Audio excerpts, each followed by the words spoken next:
I think before going to the questions, we can have a round of discussion on the solutions, like as Temelkuran suggested.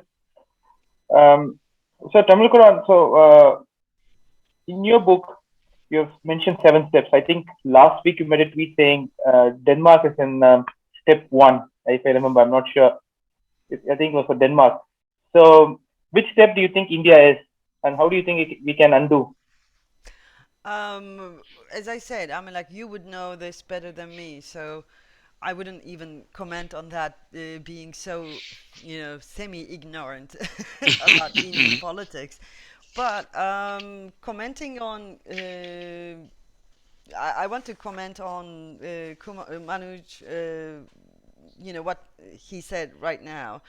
The other day, I wrote something on Twitter, and people thought that I was joking, whereas I was really serious. I wrote this in Turkish.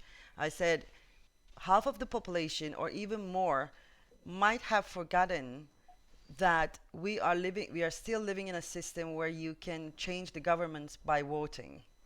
People thought that I was joking, but I think the environment created by crony capitalism and also these leaders with fascist inclinations, there is a sort of politics of emotions developing, which in which people can really forget that they can change Modi, that they can change Erdogan. And this is a serious problem, because if not Modi, who? If not Erdogan, who? That question means that our democracies have been lost already up to a certain degree. Um, and when I say fascist regime, I was actually in the same line with Manoj, because uh, I meant fascism. In fascism, there are no parties, there are no state, workers' unions, there is no media, and so on. And the rule of fear is dominant. So what we see de facto in our societies, in our countries, is this: no party, the parliament is paralyzed by the system, by these leaders. Unions are ineffective, they cannot do much, and so on. So yes, parliament might not be the place now, or might not be the only place where democratic forces have to show their strength. As for the solution, obviously, it is organize and act. This is 101 of politics. But then when I look at the societies, today's societies, thanks to extreme polarization on every possible topic, I think there is a lack of, uh, there's a lack of motivation to act for anything. We are not only going through the crisis of democracy or capitalism, but also we are going through this apocalyptic times as well. And people are constantly afraid of something, one thing or another. And on top of it, the pandemic. So even among the children, there is a mental issue called climate anxiety. So we are dealing with a situation where we don't have a society as we understand it, as we understood it in the 20th century. Whenever, I mean, like, probably this goes for India as well. If we are given the society, these countries to rule, the question we should be asking probably will be, which one? Because now there, in one society, there are several different societies. There are people who believe that the world is flat. There are people who believe that the vaccine has 5G chip in it, and so on. So thanks to the new communication devices as well, we have a very much divided society that is feeding on hostility constantly on every possible subject. So, in this really confusing, messy environment, I think one of the things that is most important, one of the obstacles that is most important, when it comes to organize and act, is the reason to act. Many people, I mean, like, I'm not talking about politicized people. I'm talking about laymen. I'm talking about ordinary people who are trying to survive this winter, for instance. They do not, I think, have the reason to act. not only because of fear, but because they lost the faith altogether in this system that we are living in. And they cannot think of another system, thanks to Ronald Reagan and Margaret Thatcher, who once said, there's no alternative. We are still there, and that emotion, this social emotion, so to speak, is very much present in today's world. There is no alternative. Even if there is alternative, it's too late anyway, because the planet is coming to an end. I think politics should not look down upon this general emotion, because this is the emotion that stops people from acting on something. Because I know, or I believe, that people act not because there is hope, not because there is a victory at the end. They act because they have faith in some sort of truth or in some sort of principle. So I think we have to strengthen uh, people's faith in themselves and in this world. And we have to do this through politics. This is the beginning of what we can do, I guess. And speaking of welfare and justice, both distinguished panelists have touched upon. Maybe we have to look from the perspective of dignity rather than justice, because justice is an impossible concept maybe for many people, but dignity is quite close to the bone, and everybody would understand what dignity means without having to hear a definition of it. Because today, each one of us, even the most privileged, I think, have the damaged dignity because of this system. So if we can gather around all the protests around this concept of dignity, I guess we can activate the masses so that they don't make choices against their interests once again. Um, I'm not proposing this necessarily. I am seeing rather that this is happening. From Glasgow, climate summit, to actually farmers movement in India, from all kinds of Occupy movement to Hong Kong, or from Tahrir to Gezi uprising in Turkey. What I see in common was the one word, and that word was dignity.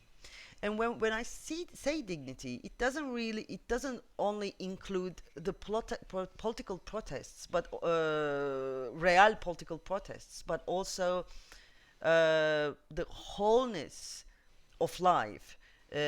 Because there is not only dignity of human, there's dignity of the being, there's dignity of the living beings, and also there's the dignity of the planet. So in that sense, uh, I am hoping to see all these protests for climate, or against injustice, or against fascism, can come together under this concept of dignity. And I really do hope to see this in the future. And I think this is the mm, principle that can open the way for solutions in realpolitik. Thank you. Thank you so much. So, I wanted to add two things. So, in fact, like very similarly as you said, when India brought about this draconian demonetization, so a lot of reporters as well as a lot of people believing the government said all this new notes that are going to come, the 500 rupee note and the 2,000 rupee note, have a chip and then they're connected to the satellite and people could when what when they when they stored. In fact, it was the journalists of a leading Hindi news channel had spoken about this, saying there's chips and then wherever the money is hoarded, immediately the IT would go and confiscate those money. And second thing which I wanted to add was when you said dignity. In fact, this concept was I don't know if how much you know about the movement of a party, the social justice movement and the Dravidian movement. So in this movement, which was started in the before 100 years ago, the main focus and idea was giving dignity to everyone. I know that this So with word this, would resonate with India a lot. Actually, yesterday I was reading about the anti-colonial movement in India, the beginnings of it, and how British, state kind of rewrote the narrative of it, putting themselves as we granted independence to India and so on. So I know that the word dignity would resonate with societies that have wider understanding of politics. Let's put it like that. And Turkey is one of those countries, and I am sure India is one of those as well. Okay, thank you.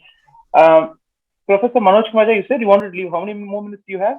I have 15 minutes because there is a physical meeting at Parliament.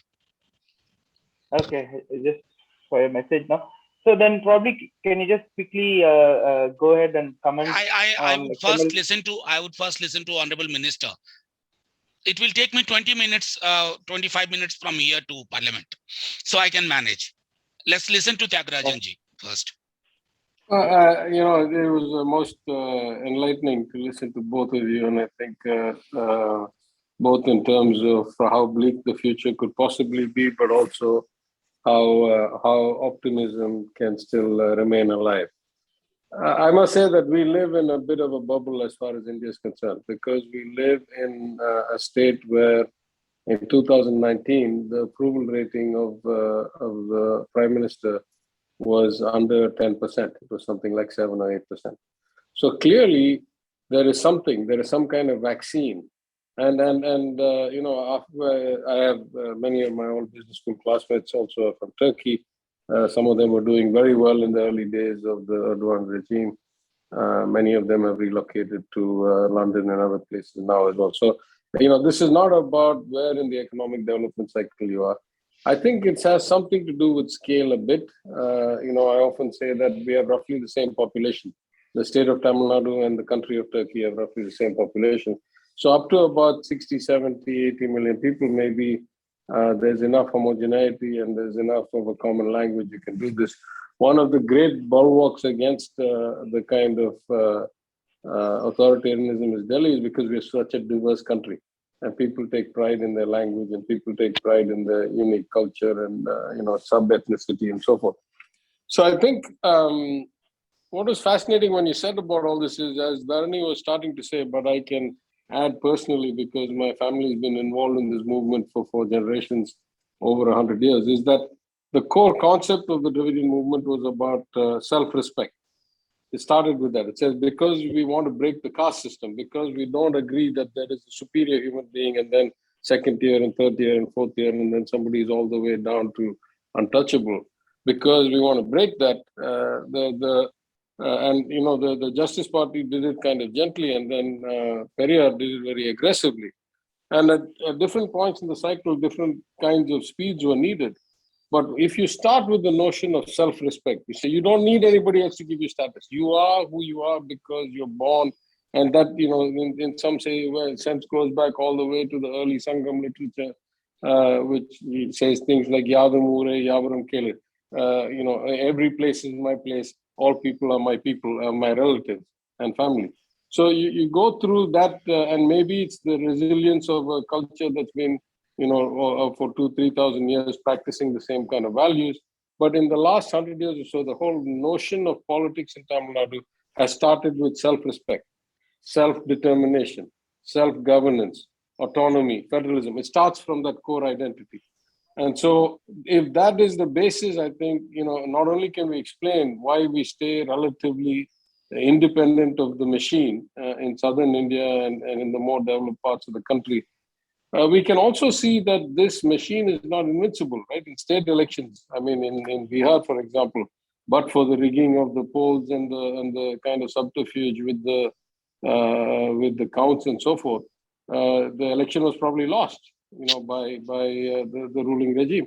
And certainly in state elections since 2016-17, I think after UP, the BJP and its allies have not really won a resounding victory in any state. They've been able to buy power after the election. They've been able to buy majorities, because they have that much money, and that's where the crony capitalism comes in. But the people have not yet been that kind of brainwashed. The people maybe at the Delhi level, or at the union level, they say things like that.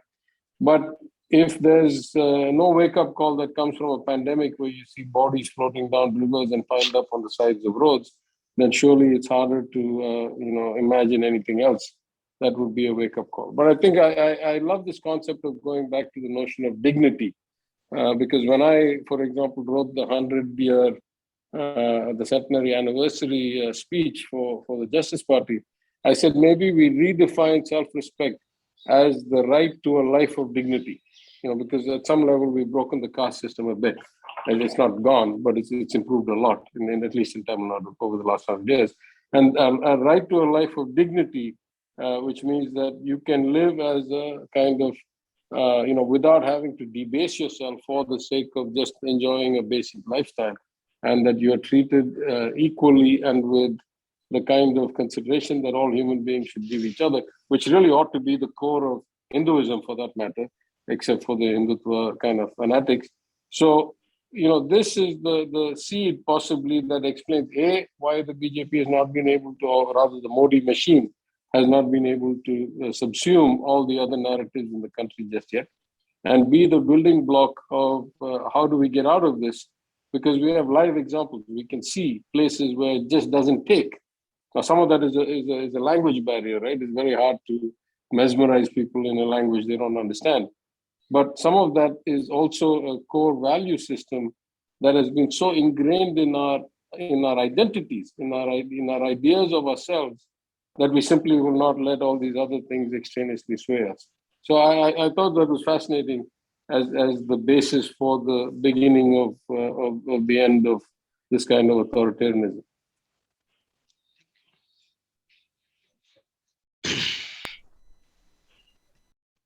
Thank you so much, sir. Professor, I would now ask you to comment as well as to see where we are headed for 2024, as you are one of the leading unifying forces, and you're also the candidate as the joint chairman at the Rajya Sabha. So, what do you think is the way forward for 2024? On a lighter note, Dhanidharanji, I wish I had that kind of chip in my hand, which I would have put in the minds of all political parties in the opposition, so that we think alike, or think on the similar lines, if you not think alike. Anyway, I'll tell you something, listening to Ez and then Thiagarajanji, there is this communist party in India. I'm just using it in a lighter vein. So 3-4 years back, when Modi came to power in 2014, 15, 16, they had their Politburo meeting and they discussed. And two important leading voices, one said, you can't call it fascism. The second said, yes, it is fascism. The first one said, no, it could be right-wing authoritarianism, not fascism. It's time for us to come out of those kind of theoretical indulgence. Fascism of 2021 cannot be fascism of 1938 or 39. 38, 39 did not have WhatsApp. We have WhatsApp. And that makes this fascism much more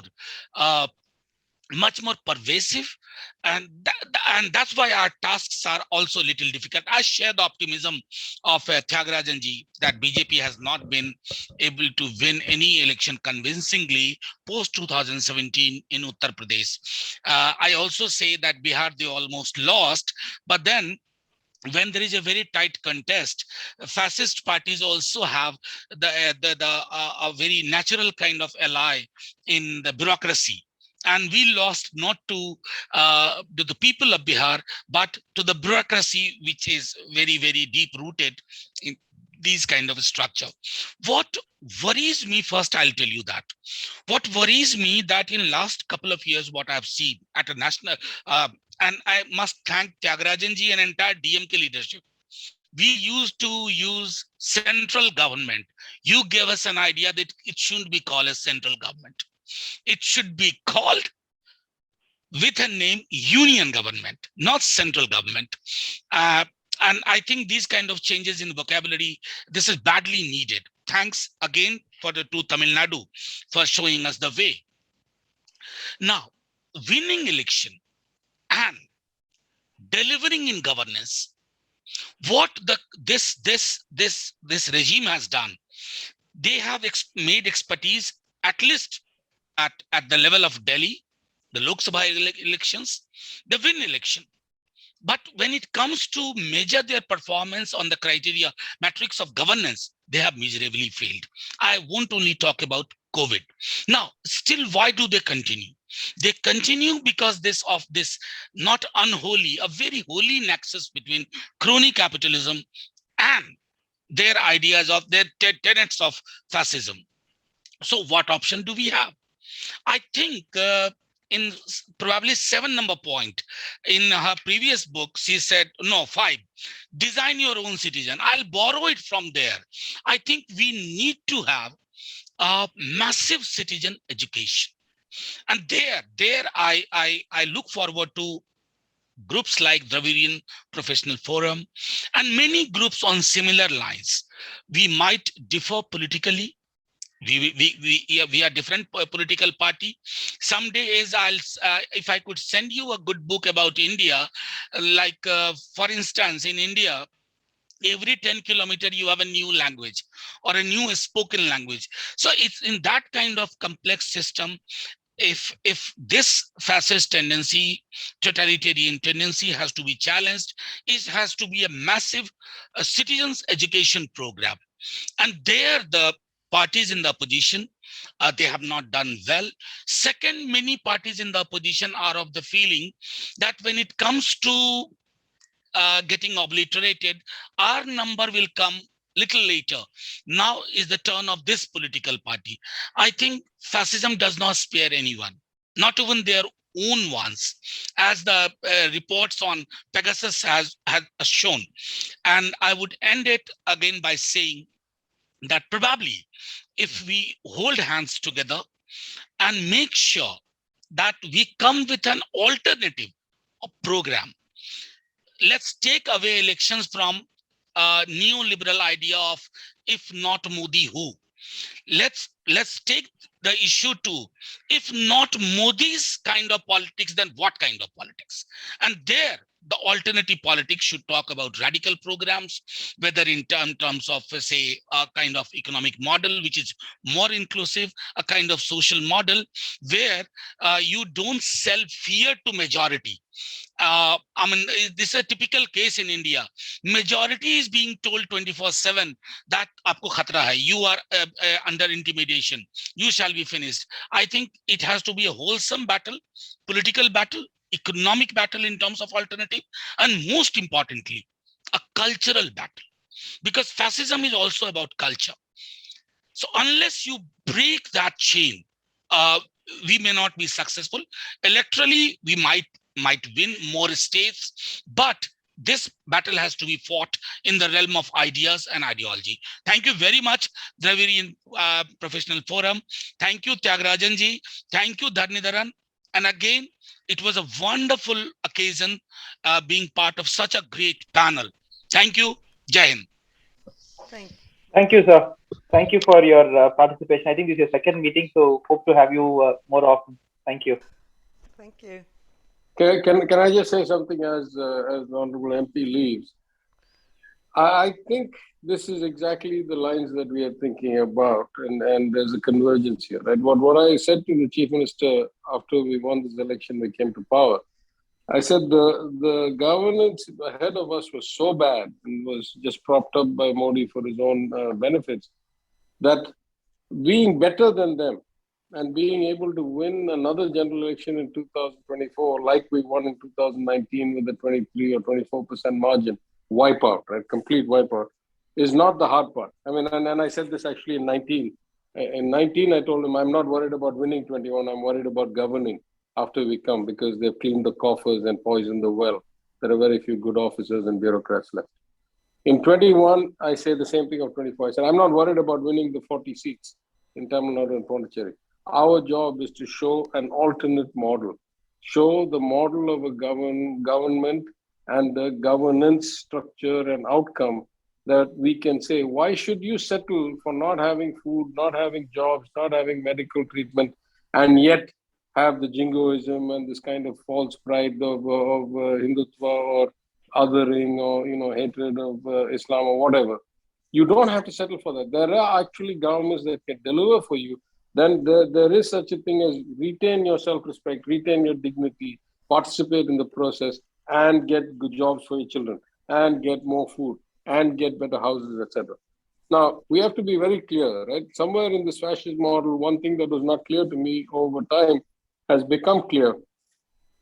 They are very, very brilliant. For the first 5 or 6 years, what the union government did, it took away all the taxation power from the states, took it to the center, shifted all the revenue towards cesses and surcharges and all that, which they don't share. And then using the data, have transferred about 5.25 trillion rupees directly to beneficiaries at the bottom of the pyramid. And they pass that data to their political parties. And then those people, and their infrastructure and the organizations, and those people go and remind the beneficiaries at their house every day, Mr. Modi gave you free gas, Mr. Modi gave you free rice, etc. This is why that story played, or at least, even whether it plays today, I don't know, but it played in places like UP and Madhya Pradesh and Bihar, in places where they really benefited from those transfers. Most of our state was not eligible for those transfers. So very, very little of that money came here, and there was no story to tell. You haven't done anything for us, because what you're doing for the people in the Hindi belt was done here 30 years ago, 40 years ago, and we have gone past all of that. So they have been very, very thoughtful and very careful in ensuring that the few resources that are left to grab in a otherwise declining economy and not given to the crony capitalists are spread in such targeted and data connected ways that they try to get the benefit for it. But it still doesn't do anything other than providing the basics. And even that they can't continue, they have not been able to keep the subsidy on gas. They've not been able to make sure that the toilets get running water, etc. Because it's impossible to run all of this from a single point in Delhi for a country of 1.4 billion people. So I think the model is what it is. It has a sway that we cannot explain, I cannot explain. But an alternative has to be based on a different and profoundly different idea of a human being, society, and governance, and what real governance looks like. And that's really our job to do, as opposition in the states that we run. We still run, 30% or 40% of this country is in states, or maybe even higher, that are not governed by BJP or its allies. And so that's really the best thing we can do for 24, in my opinion. So thank you so much, sir. With this, we'll go to question and answers. So there's a question from Pati Bankia, and I think I will direct it to the Honorable Minister. It's more on privatization. And he says India doesn't have money for good investment. If India don't continue to invest 30%, we'll go with empty stomach. So privatization in profit to create new efficient institutions is acceptable. Therefore, I think LIC privatization is good. So normally people naively think. Yes, so could you please answer this question, sir? Yeah, listen, privatization is like post hoc trying to fix a problem, right? There are certain sectors in the economy. Let's go back to the original title, mixed economy. That's what we were. We were an economy where some things were with the government, some things were in the public sector space, some things were in the private space, and most particularly, a lot of things were in the cooperative space, meaning owned by the members themselves. More than most countries, India had a cooperative sector, and Tamil Nadu in particular has a big cooperative movement. My father, my grandfather, during their political and legal careers, contributed a lot to that. So I'm not sure that selling one long-term asset is the solution to a structural economic problem. Right? In Tamil Nadu, for example, we're talking about we should change the nature of financing of assets in the first place. Those assets that will never produce revenues and are intended to be 100% social good, classrooms, toilets in schools, Anganwadis, that is childcare centers. These should be 100% equity funded by the government of Tamil Nadu as they are now.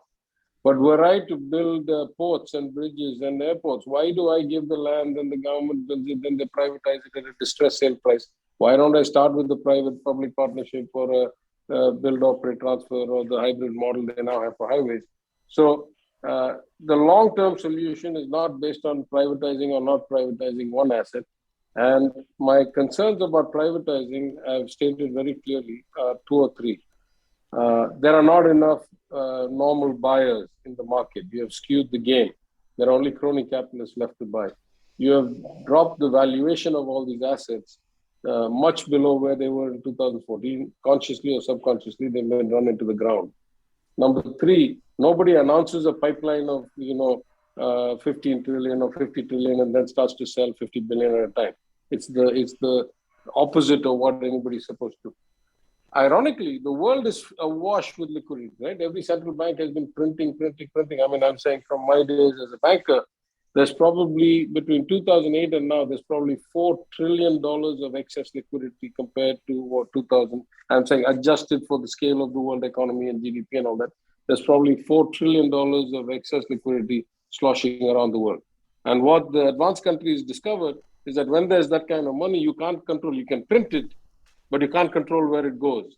You print it in the hope that it props up your economy and creates jobs and all that, but it doesn't do that because it ends up in the hands of the rich and the mega rich and the big investors, and so that money goes seeking asset valuations in emerging markets, in real assets, in the market assets, in Asia and in Middle East and in Africa and all these places. So everywhere the world is awash with liquidity, and at least as far as India is concerned, the kind of diversification out of China trade that almost all in the world are looking at right now is a golden opportunity. We could be attracting investment, like unprecedented amounts of investment, except for the fact that the government has already decided in Delhi that they want now Atmanirbharta. They want self-dependence.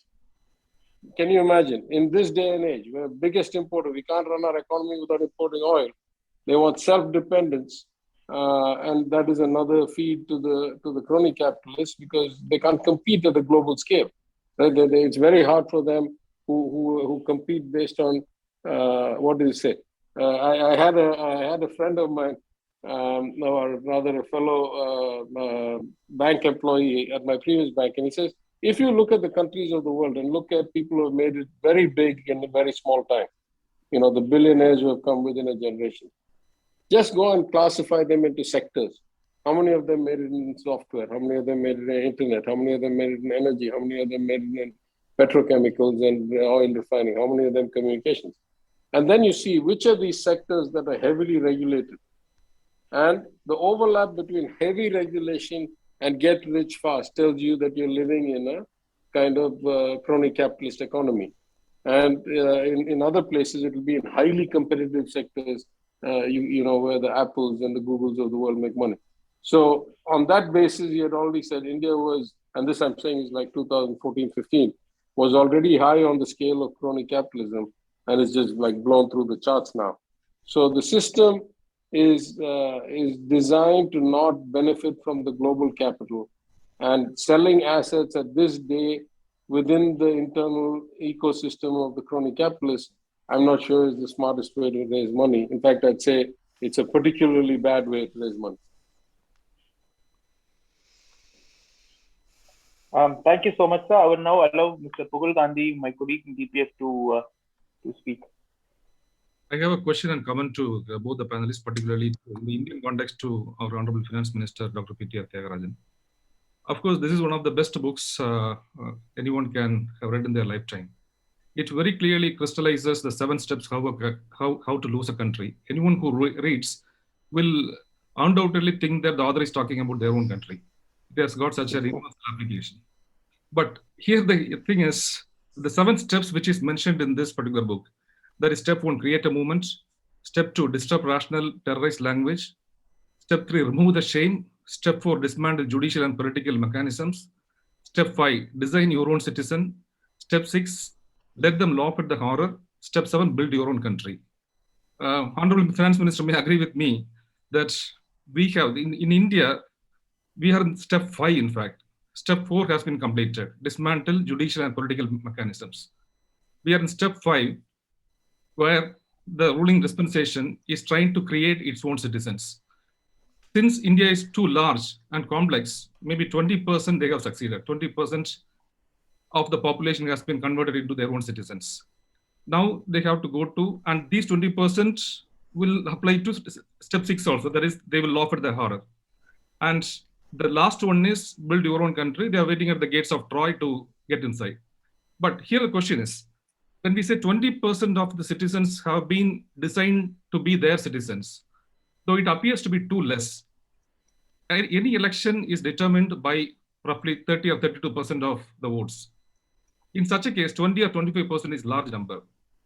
How do you, that is, this question is to Honorable Finance Minister, sir. How do you feel that with this 20 or 25% their own citizens, we will be able to take on them in 2024 elections?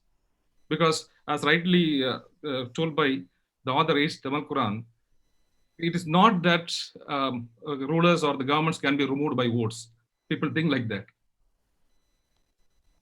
Yeah, I mean, listen, I don't want this to turn out to be an election review. So I don't, this we can take offline. I'd rather hear from a more global perspective, and you know, we have such a luxury of having Ace with us. Let's listen to her.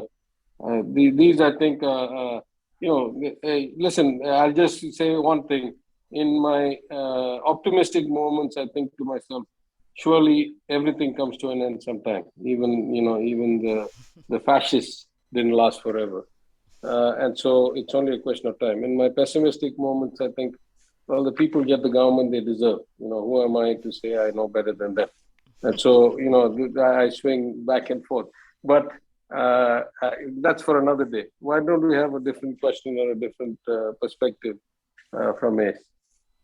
Um, yeah, I know the feeling. Like you swing, I am swinging as well. Like this is what they deserve, and this is what they choose. So let them be, and so on. But I think it is not really correct that they chose this. They are just subjected to it most of the time, and they don't have a choice, or they think that they don't have a choice. Do we have? Do we owe them to talk about the other choices? Not really.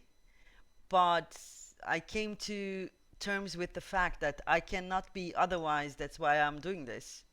End of story. It doesn't have to be a victory at the end. It doesn't have to be correct even. It's just that this is me, and the people like me cannot exist in any other way than feeling this debt of telling the people that they are making wrong choices against dignity, against justice, and so on.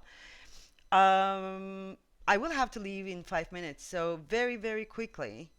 This 20%, the they are not, they don't have to be the majority. The you know Modi has been in power long enough, like Erdogan. They created their own generation almost. So what the problem is here? We are losing the connection to these citizens. One, and second, even if they are smaller in number, they are intimidating enough. They are confusing enough for the others. However, I choose to believe that the mankind, the humankind, have some sort of consciousness deep inside. This is something that I don't feel proving. This is a faith, so to speak, a conviction that I choose to hold. And we are going through some hopeless times, some really dark times. So it's only this kind of faith or conviction that can straighten us up and give us the motivation to do what we're doing. And we also have to speak about the joy of doing these things, joy of thinking, joy of working for other people, and so on. And in such societies where there is extreme polarization, where there is extreme hostility, and where there are serious divisions, I think we have to go beyond the Western understanding of limited understanding of Western politics, and we have to maybe refer to the wider understanding of wider understanding of politics in countries such as Turkey and India. And in this understanding, we can talk about radical love in politics, for instance. This might sound very, very abstract and almost naive, but I do believe that what happened in Turkey in the last local elections, where the opposition parties won in the biggest cities, all of them, was that they applied radical politics in real politics in an excellent manner. And that's how they came over the ruling party in those cities, where and they prevailed over the political power that feeds in hostility and polarization. So first of all, we are better than them. Full stop. We are more intelligent. We are more educated. We are more, I don't know, we are more humane, I would say. So we are supposed to come up with a better idea, always better ourselves towards a better politics and so on. I do believe that this will happen, and there is massive removal of consent, to refer to Gramsci, from the system and from the representative democracy in its current state. So I think there is a vacuum there that we can work with, but we have to decide what to work with, how to work with. So I think radical law in politics might be a good opening that can lead us to somewhere that we can create that politics that is beyond and above the hostility and polarization and the limited understanding of human being. So I trust you and I trust us, actually, and I do believe that there should be a global solidarity in such problems. Everybody thinks that somehow their country is very unique. It might be, I mean, probably it is, but what we are going through is a shared experience. It's a global phenomenon. So depending on that, I always want to say that we need to learn from each other. And when I look at Turkey, what can I say to help India? When I think like that, the only thing that comes to me, the only, nicer thing that comes to me is this radical love politics. I mean, you don't have to go around and speak about radical love and I love you and it's all heart, heart, heart. But we have to find a way, a discourse, a narrative, and actually politics that represents the radical love that would, restore the dignity of the people and the society. Thank you so much. We have a question from Sangeeta. So Sangeeta, you can just go ahead and ask your question. And Sure. just please mention to whom your question is directed, please. Actually, it's a comment and a question. AJ, thank you so much. Çok memnun oldum. I've spent a lot of years in Turkey, and I've watched the whole Erdogan, developments, and I was very much a part of Gezi. And one of the things that I felt was really missing, not from Turkey, but from politics in general, is the real human connection element. Because we sit here in politics or in any system, whether it's medicine, I'm a medical doctor, and we sit here in all these different systems and we say, hey, we know what's going on at the grassroots level, we know the people, we know this, and we know what they need. And that's so completely untrue. Because until you actually go out and connect with these people that you're so-called, making policies and designing policies for, that maybe they can adopt, maybe they cannot adopt. And I completely agree with you that human dignity is the core, but what is everybody's definition of human dignity? Somebody who doesn't have a toilet, maybe that's what they need to feel dignified. Some people whose values and tribal values are not represented, maybe that's what they need to feel dignified. So I think we need to go into far more deeper levels if politics is going to get any faith, because people don't believe in politicians. It's a fact, and they don't have a very good track record. So the system of politics needs to be readdressed and reassessed and restructured. And it has to become interdisciplinary. It cannot be like every system now. It has to be multidisciplinary. That's all I have to say, AJ. Thank you. Very, very short answer. There's always I think, hesitation in my head even. Is there a wisdom there in grassroots movements, or is there not? I mean, like, I haven't done active politics, and this is the reason, because I'm too impatient to do active politics. Because sometimes the wisdom is not there, and most of the time it is not there actually. But I do hear you, and I agree on that there must be a human connection. Politics is human connection anyway. It has never been anything else, and if you do it differently, it's not working.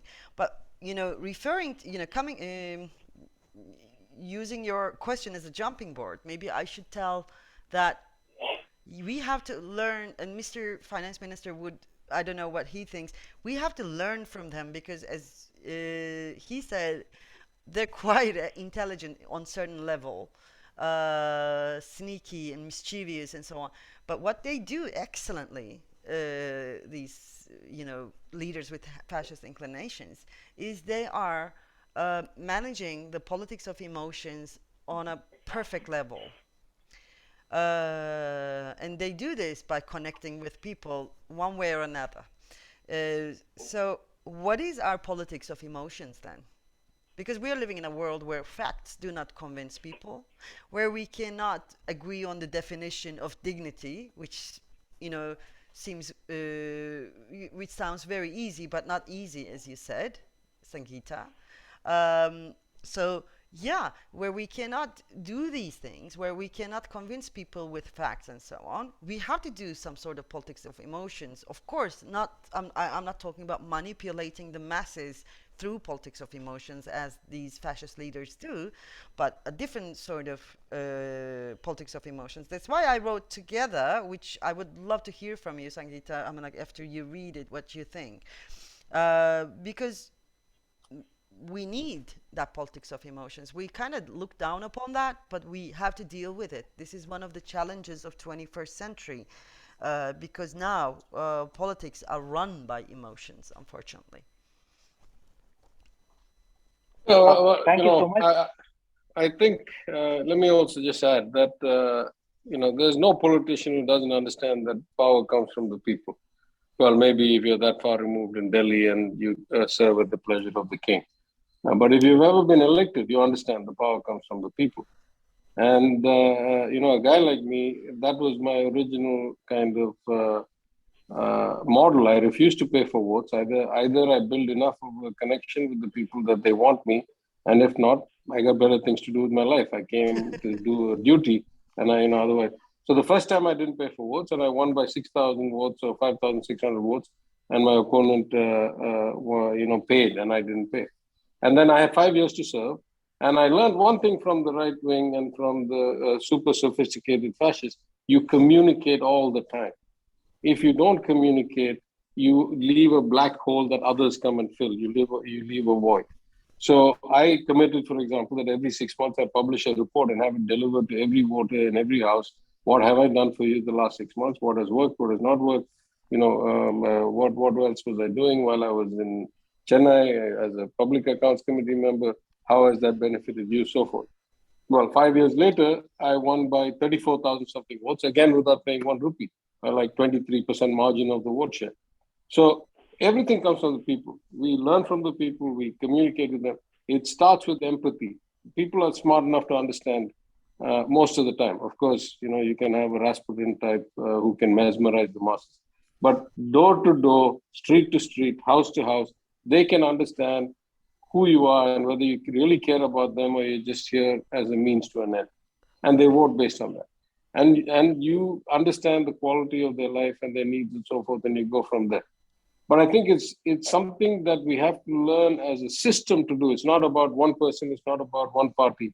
Is that this constant kind of propagation and feedback with the people really is how we break the hold of a kind of mythical or a simplistic model. And I was having dinner with the South Asia bureau chief of one of the big magazines recently, And I was going through my whole theory, and I said, the job of administration has become so complex. The world has become so complex.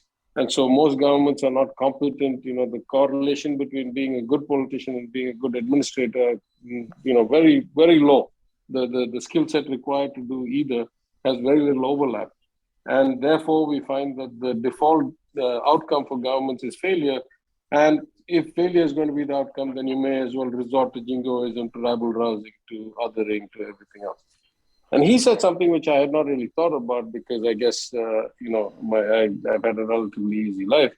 Where he said, actually, being a citizen has become much harder. And I think that was one of the points you made earlier about, this doomsday kind of mentality that has set in after the financial crisis, after the pandemic, even more so. And so people are really worried and people are really concerned, and they are looking for either ideally hope, and if they can't get hope, for some reason to explain why they are so badly off. And then, that gets easy for those who want to stoke their emotions and so forth. So I think connectivity with the people, I'm not sure for wisdom or not, but to express empathy and to understand their situation is the core of all politics. It always has been. And that has to be the basis for improvement or changing. If you want to win elections, you got to get in the minds and hearts of people. The minds used to be enough, but now the hearts have to be as well. Sir, we have a couple more questions. Do we have the time? But I have to leave. I'm already over my time. So I'm very sorry.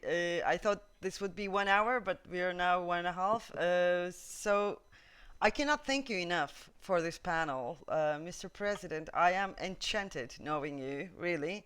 And I learned a lot, and this has been really mind-opening for me. And one day I really want to come there to meet all of you face to face. It would be my honor. We look forward. Yeah. Yeah, Thank you so much. It was thank you. fascinating. Thank you. Thank you for your time. We look forward to Thank seeing you. you here in Thank India you. sometime. Thank you. Thank you. I'm honored. Thank you, Salim, and thank you to the Dharan Foundation. Oh, Thanks you. a lot. Thank See you. you face to face soon, hopefully. Thank you. Bye-bye. Thank you. I think we're past 3:30, but if you want, I'll take one more question and then we can shut down. I have to go somewhere as well. So there's a question on freebies which I would not answer. So I think that question is from anonymous attendee. He says reduce freebies, but I think to him my answer would be Hon'ble Minister has given a very good interview to the week where he said freebies are investment for the future. I think you could refer to this interview of his to the week. So there's a question from Mr. Ghosh. So with mainstream opposition parties in India being accused of taking to a softer version of communal politics of the governing party, how would we see the emergence of an alternative model of politics? Given the fact that a major chunk of donation for political parties come from capitalists, how do we curb down systemic crony capitalism? Yeah, I would say only, I don't want to go into the first part. It's too complex for a couple of minute answer. But the second part, I'll say very clearly that capitalists, by their definition, are self-interested beings. They are not thinking about the greater good. And at some point, I've argued that it's not their job to think about the greater good. The whole Adam Smith notion of industry and economy, and that each man working in his own interests effectively has the invisible hand that optimizes outcomes. Capitalists embody that. So the good news about capitalists is they swing when the wind swings. They are not doing it out of faith or conviction. It suits their pocketbooks, so they do what they have to do. Sometimes they even hold their nose and do what they have to do because that's what the system demands. And the turning point has to come from the people. But if it comes from the people, and if you find that the people are very clear in their view, capitalists change like that. They turn on a dime. So capitalists are not permanent friends for anybody. And even crony ones are not permanent friends for anybody. You look at the history of India over the last 60, 70 years, except the most recent mega multi-billionaire who was not so 10 years ago, all the rest of them have been equally connected with all regimes, right? They figure out how to survive in all regimes and thrive in all regimes. So I don't think that, I think capitalists acting in their own interests are a impediment to change till the system works well. But when the system starts to crumble, they are the accelerants of change because they leave the sinking ship faster than anybody else. So I think that would be my answer to that. So with this, we come to an end of today's session. I would like to profusely thank the Minister for his time, in spite of his very busy schedule, for coming and joining us. And I would like to also thank all our viewers and more than everyone to Pugul Gandhi for helping a lot in organizing the event. Thank you all.